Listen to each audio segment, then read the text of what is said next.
Hello, welcome to Sound and Fury Book Reviews. As usual, I am Tina. Today I'm doing a book review of 25 to Life by R.W.W. Green. This is a book from 2021. Here's some of my hair. A book from 2021, which is a sci-fi from Angry Robot.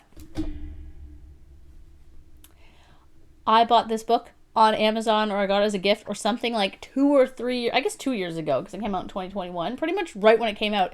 And it was one of those books that kind of got like just backlisted on my TBR. And so finally I was like, I'm going to read this in December. I did not read in December. I read it this month, but that's close enough. So I am so glad that I did finally get to it, because 25 to Life is an engrossing novel that is much more contemplative than I expected, and I really enjoyed it. What is it about? Julie's best friend just left on a generation ship to Proxima Centauri, leaving Julie and 9 billion others to die slowly on Earth. Now, overeducated and underemployed, Julie faces the prospect of spending the rest of her life in VR, ignoring the dying world around her. Packing a bag and fleeing into the night illegally — she doesn't hit age of majority until she's 25 — Julie picks something that isn't on the menu: the Volksgeist, a loose-knit culture of ne'er-do-wells, artists, senior citizens, tramps, and hobos who've elected to ride out the end in their campers and converted vans, constantly on the move over the back roads of America. It's there she meets Ranger and discovers the world might still have some things left in it to see. It's a road trip novel that starts at the end of the world. Sounds fun, right? It is fun.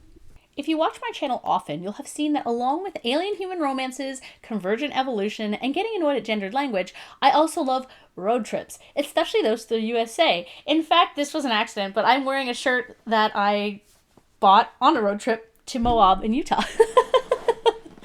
There's something incredibly freeing about driving such a far distance. You're so far away from home, but there's a safety in kind of the vehicle encasing you aspect, and in how the US has an abundance of places to eat, places to use the bathroom, and weird stuff to see.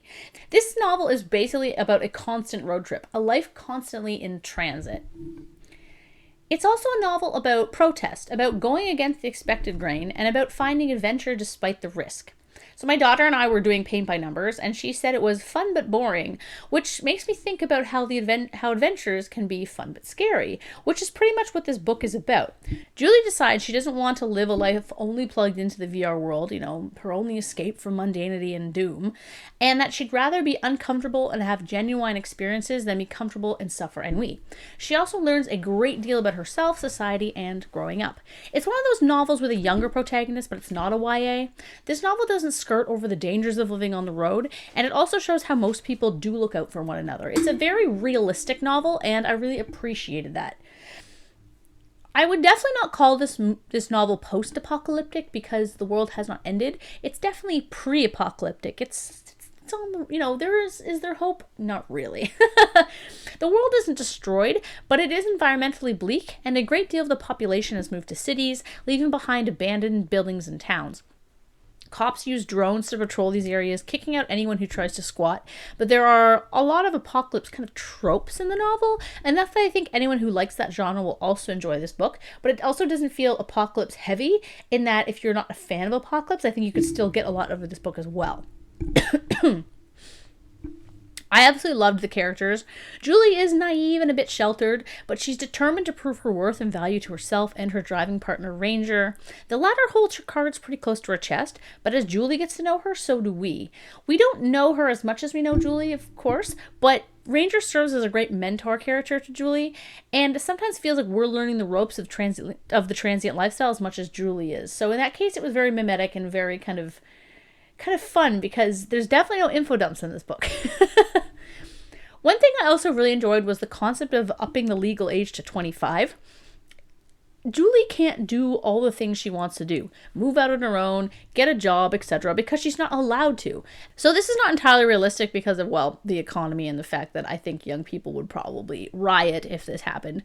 But it works more as a parallel to the situation of many young people today. Those who want to work, but their fields are full of people who won't retire, or full of companies who only hire contract employees, so they can't really get a leg up. Young people who can't afford housing or even rent, young people who are held back by the coddling bestowed upon them by their parents, and then the kids are thus blamed for it, not the parents. Like a lot of people today, Julie feels trapped by society itself. it's an understandable issue. I think anyone, even those who grew up in affluence, even those of us who are not of that generation, I am not, understands being in the early 20s and just wanting to get out and explore. Speaking of exploration, all the action aspects of the novel move at a good pace, and it's clear what's going on. Nothing felt over the top, either in the dangers they faced or how they escaped situations, and it was wholly engaging. It was also nice to have a story about a young woman, especially one written by a man, where romance wasn't her end goal or even a part of the story. That was really, really nice. The novel also raises some points about people's lifestyles, about acceptance, about not judging people. It's not a deep novel, but it's a thoughtful novel. It's one that makes you, as you read, you're kind of like, huh, oh yeah, okay. It kind of calls you out on some things that those of us who live in, comfort perhaps forget about. And I really liked that kind of approach.